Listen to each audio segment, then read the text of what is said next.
Today we'll take up the most important issue of nuclear non-proliferation, because if you look at the present Russia-Ukraine military conflict, you will find there is a talk of use of nuclear weapon by Russia. Over a period of time, Russia has threatened both directly as well as obliquely that if it is needed and if Russia is pushed into a corner where Russia is put into a situation where its existence will be at stake. I mean, if Russia suffers from existential crisis, then Russia would not hesitate to use nuclear weapons against any country that it thinks is a threat to Russian existence. So, in the present context of Russia-Ukrainian war, you will find that nuclear non-proliferation, has come into discussion, has come into forefront, in a more important fashion. But if you look at the issues related to nuclear weapons technology, countries who wanted to have nuclear weapons technology, they did it on their own. First, as we know, USA achieved it, then Russia achieved it, just after the Second World War. Then you will find subsequently UK, France, and China in 1960s got it. India has also tried to achieve nuclear weapons on its own by using indigenous technology, and we all know that our first nuclear test under the government of Srimati Indira Gandhi in 1974, the first nuclear weapon was exploded, or the experiment took place, which is referred to as Buddha smiles, or the smiling Buddha. Now you will find that once India achieved the nuclear technology, I mean, and along with India, other countries also tried to achieve the nuclear technology. For example, Israel. Israel is referred to as a nuclear threshold country. Threshold country means it is generally believed that they are having those nuclear weapons technology. Maybe they are also having the nuclear weapons. They have already developed those nuclear weapons, or some of them at least, but they have not declared themselves as nuclear weapon countries, or the countries who are having nuclear weapons. So similarly, if you look at this concept called nuclear threshold countries, nuclear weapon threshold countries, then some countries are counted in that. One is, let us say, Israel, the other is South Africa, North Korea, kind of thing. Those countries who have already tested, apart from the permanent 5 members in the United Nations Security Council, those countries who have already tested, they are India and followed by Pakistan. And we all know that in 1998, in the month of May, under the Prime Ministership of Sri Atal Bihari Vajpayee, the nuclear test, 2 successive nuclear tests were conducted. Now, if you look at the nuclear non-proliferation aspect, proliferation means spreading, right? Non-proliferation means non-spreading, or not to allow the spreading. So when you are referring to nuclear non-proliferation, this means that nuclear technology or the capacity to develop nuclear weapons should not spread, and not to spread it, therefore the non-proliferation agenda. But if you look at the non-proliferation treaty, which is generally referred to as NPT, NPT was signed in 1970. Before that, particularly when nuclear weapons was considered to be weapons of mass destruction, we have seen how Hiroshima and Nagasaki got affected.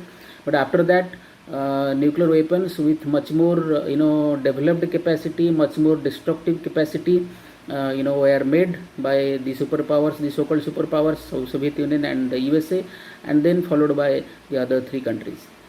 In those times, an effort was made, not only by USA, which took the leadership role, but also by Russia. They wanted to stop the spreading of nuclear weapon horizontally. Horizontally means those 5 countries who are already having, the number of nuclear weapon countries should limit to those 5, and no other countries should achieve the capacity to develop nuclear weapons, should be able to capture the nuclear technology or develop the nuclear technology. So in that sense, a treaty that aims to protect the 5 nuclear weapon states as the sole custodians of nuclear weapons as they are having in their inventories, and the rest of the countries would be deprived of nuclear weapon technologies. The effort was to convince them that the nuclear weapons are very dangerous. Those 5 countries who are already having it, let them have it, but others should not have it. Now the treaty seems to be very partial. The treaty seems to be very short-sighted.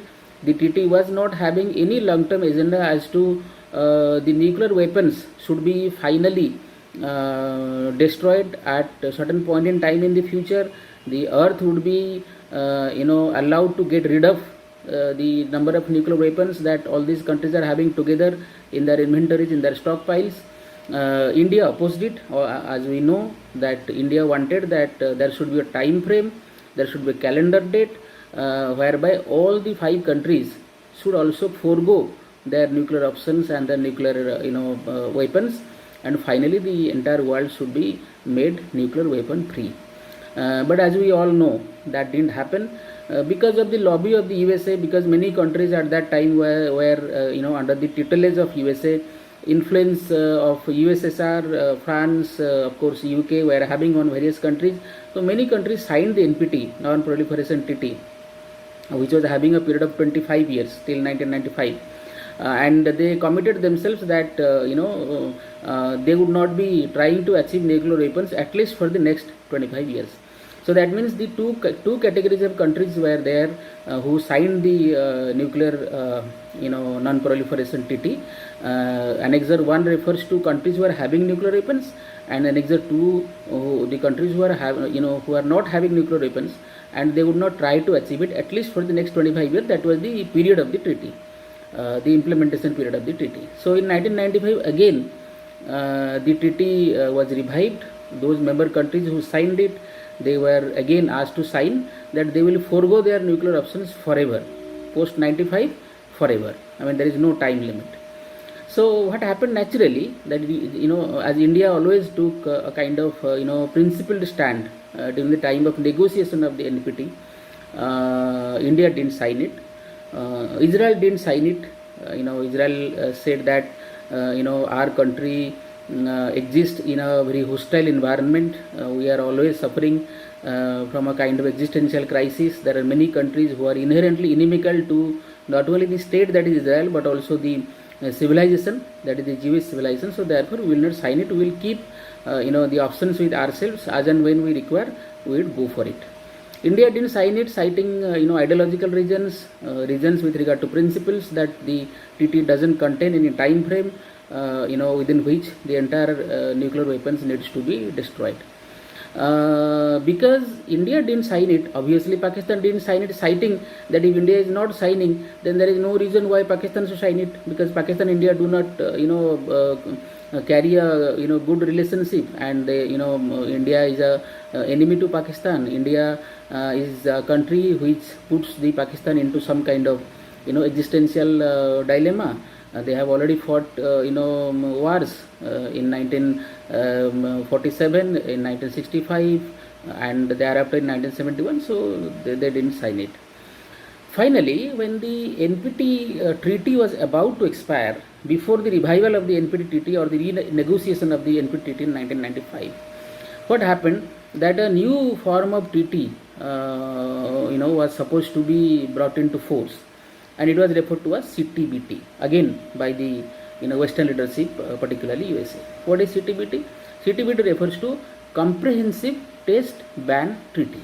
Comprehensive Test Ban Treaty means those countries who are having nuclear weapons, they will continue to have nuclear weapons, but they will not go for any further test. That means post the NPT, when it was signed in 1970, the countries who are having nuclear weapons, they were allowed to continue to test the same. That means horizontal proliferation was targeted to be stopped. That means there would be non-proliferation horizontally. That means other countries would not go for nuclear options. There will not be spread of nuclear options, but the vertical proliferation will go on. Vertical proliferation means those countries who are having, they will continue to go for more and more stockpiles. So there was no condition with regard to stopping the vertical proliferation. Means proliferation, as we know, spreading or enhancing. So countries who are having the nuclear weapons in the stockpiles, they can go for more and more tests, and therefore more and more nuclear weapons also.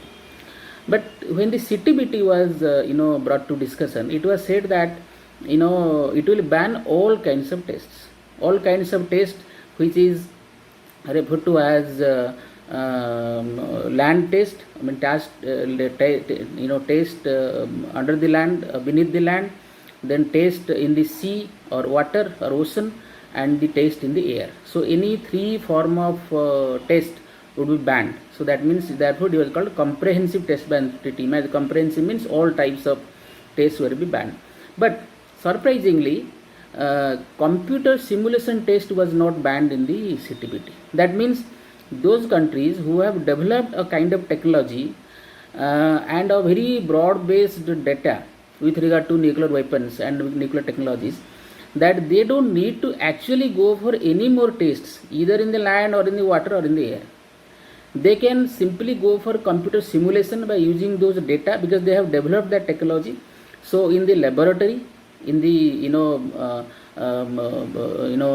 organized technological environment, they can go for more and more nuclear tests by using the existing data, because they have already done thousands of tests, which were open tests, either in land or in water or in air.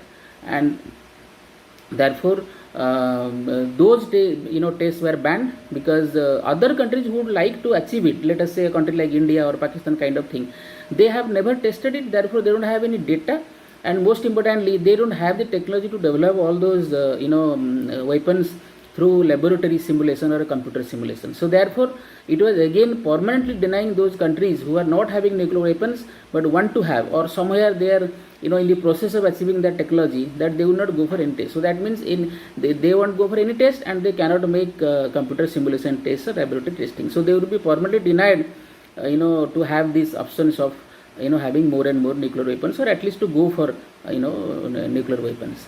So again, as it is, many countries didn't sign. For example, Israel didn't sign.